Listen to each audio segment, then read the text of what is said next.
Title: Ursula. Characters: Ursula, the princess, a bear; Wanda, nurse or witch; Kenric, the king, Ursula's father; Munro, a prince; Moira, Munro's mother. Scene 1. Once upon a time, there was a princess lived in the castle. Ursula, the princess, a young woman, very well dressed. The interior of lavish castle reception hall, a gold throne on a dais, beautiful carpets, a chandelier with many candles, fancy windows and stone floors, etc. The princess goes from the door to door, etc. Obviously trying to get out, but they're all locked and she can't do it. You'll never get out that way. All the doors and windows are locked tight. The king has seen to that. You cannot open them. They are sturdy beyond your strength to break them. And the king has ordered that all possible exits stay locked. I'll break out if I have to. I will. My father can keep me prisoner forever. No, you won't. Believe me, you won't. You can't because the doors and windows are secure. And you won't because King Kenric is your father. He is protecting you. From what is he protecting me? There's no threat, no danger. The world is hard. It has more trouble than you know. Evil lurks among the good. A child such as you cannot discern the difference. You look like a woman, but you are a baby. I'm 17. I'm not a child. No, you're not a child in your body, but your knowledge is light. King Kenric has kept you sheltered and protected. I'm not a criminal. Why am I kept prisoner? Dungeons are for thieves and scoundrels. The king loves you. He wants to keep you safe. I can't take it anymore. I see no one but you. My father, the cook, occasional visitors. I'm bored and some wildness in me rebels. Wildness, do you say? Indeed, wildness.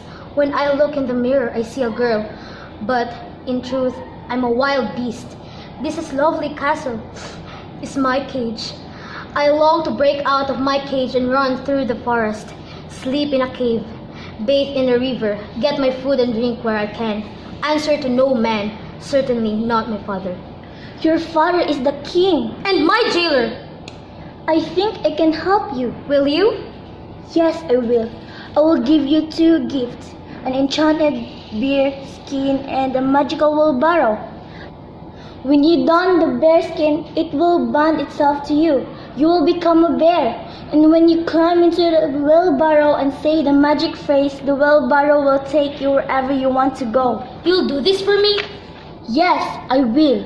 What must I do in return? Nothing. You owe me nothing. Why are you doing this for me? Because I love you. From the day you were born, I have loved you. Scene 2. A lavish room in the castle. Ursula is still rattling doors and windows. What are you doing? When are you going to let me out of my prison? What are you talking about? Ursula, my girl. This beautiful home, this palace I provide for you. Who can boast of such a lovely home? You have everything here. You lack nothing. Furniture made by artists, precious paintings, thick rugs. You are served food on golden plates by servants without number who wait on your every need. Your clothing is fitted to your form by a skilled seamstress. You sleep on the softest down subtly scented of woodland flowers.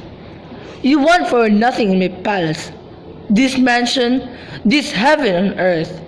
You are treated like a princess. You are a princess. What is wrong with you? Why are you complaining? You should thank me for giving you all this, everything you have. Yes, I am grateful, but I still want to get out of here because, Father dear, my king, my master, my jailer, I'm a virtual prisoner. What good are all these luxuries I can't leave when I want to? Do what the poorest peasant in the land can do. Walk through town, browse in the market, enjoy the forest, swim freely in the river. I have done nothing wrong. Why am I prisoner? It's unfair. It's for your own good. It does me no good. I want to hear birds sing. I am protecting you. I don't need protection. You do! From what?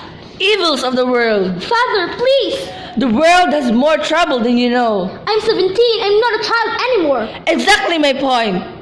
A young woman is in danger. You are stifling me. It is my duty to keep you safe. I need a life. I do what I do as your father and king. You won't listen to reason. At least grant me this boon. I need two things to soften my unhappy incarnation. A bearskin and a wheelbarrow. The pelt of a large bear with the head intact, cleaned and cured in the sun, and a large wheelbarrow with polished wooden handles and a well-greased, smooth rolling wheel. These are odd requests. A bearskin and a barrow? Wanda, the nurse, has told me to ask for them. Wanda? She knows my anguish.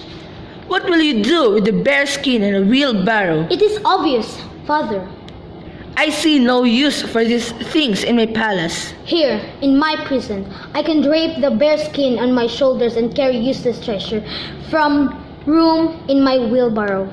I can warm my body when stone walls pull out my blood's heat. I can amuse my mind with childish transportation games when solitude threatens me with madness.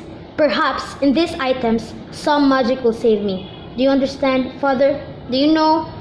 All right, Ursula. If it eases your anguish, I will cuddle your whim.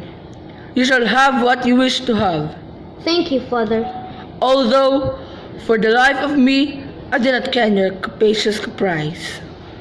Scene 3. A room in the castle. She inspects the bearskin and the wheelbarrow.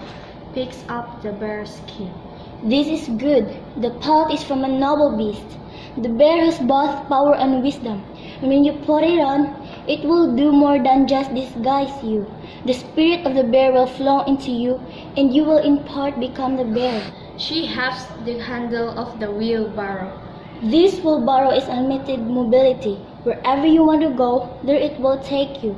You want the northern snow, the ice, the pure white cold, and there you are. Anywhere you want. The steaming tropics, the desert sea, Cathay, the hills of Rome, Paris, St. Petersburg, Spain. Anywhere. Just climb into this wheelbarrow. It will convey you to the land of your heart's desire. Thank you, nurse. Thank you, thank you, thank you. You are my hero. All I want is to leave these silent castle walls. My home, my prison. Its plush crimson carpet sucked me down into nothingness. I am nothing. I am nobody. And so you shall live. Come here, my princess. Come to me. She drapes the magic bearskin over Ursula's shoulders. I give you the strength and wisdom of the bear. Do you feel her power? She strokes the bearskin. Yes, yes, I think I do. Climb into the wheelbarrow. Ursula climbs into it and stands up in it. Ursula raises up her arms. She seems to grow taller and stronger. Where do you want to go? Take me to the forest. The trees, the black soil, the smell of fertility and life. Stones and roots, running water, cool breeze, creatures large and small. Freedom. Take me there. I want freedom. In the forest, there was a prince named Munro. He is dressed for hunting, carries a bow and quiver of arrows over one shoulder. The bear! I'll kill the bear before this day is done. It's a fierce, big beast whose saber claws, no doubt, can rip me in two if I allow it. Ursula stands beside a tree wearing the bearskin. There! There it is! There! Hound's Bay. The prince fits an arrow to his bow, bends the bow, takes aim. Stop! Stop! Amazed to hear a bear speak, he lowers his bow, then he brings it back up, bends it further and cocks the arrow. What? Stop! What are you doing? Don't shoot me! Call off your dogs! How can you speak? In a commanding voice to the dogs. Randolph, Nipper, Macduff, down now! Down! The dogs stopped their noise. With my mouth, with my brain. What do you think? The same way you speak. But you're a bear. You're a beast. No, it's impossible. Bears don't speak. He prepares to shoot again. Stop! Don't kill me! I'm not a beast! Munro hesitates again. Take me home with you. I'll help you. I'll clean your house and cook your meals. I'll be your companion. Will you? Yes, I will. You'll like it. I promise you. Will I now? Yes, you will. I promise. Where do you live? I live in a palace. My father is a king. Ha! To Munro. That's a coincidence. I know palace and kings. How can you know palace and kings? You're a beast. You live in the forest. I mean by your reputation. That's what I mean. I have heard of palace and kings. Your reputation extends to the forest. We all know your father is king. And you speak with understanding. You're an outstanding bear. Indeed, your form and carriage bear witness to some nobility. Your look is pleasing. Your speech is clear and bears witness to some intelligence and wit for a bear. Will you take me home? I'll be your bear. Will you serve and amuse me? Will you restrain yourself from eating my horns and smashing my throne? I will. Can you dance? I'm a good dancer, but you'll not make me into your circus bear. Oh no, not that.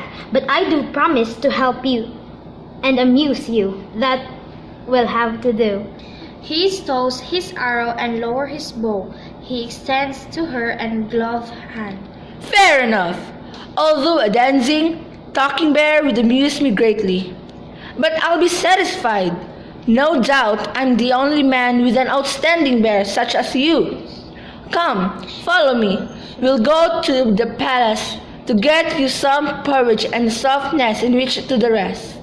Action together. Scene 4. A lavishly appointed room in Prince Munro's castle, which bears an uncanny resemblance to King Kenric's castle. Ursula is doing housework, sweeping, dusting, polishing. She wears her magic bear skin, an apron, a kerchief.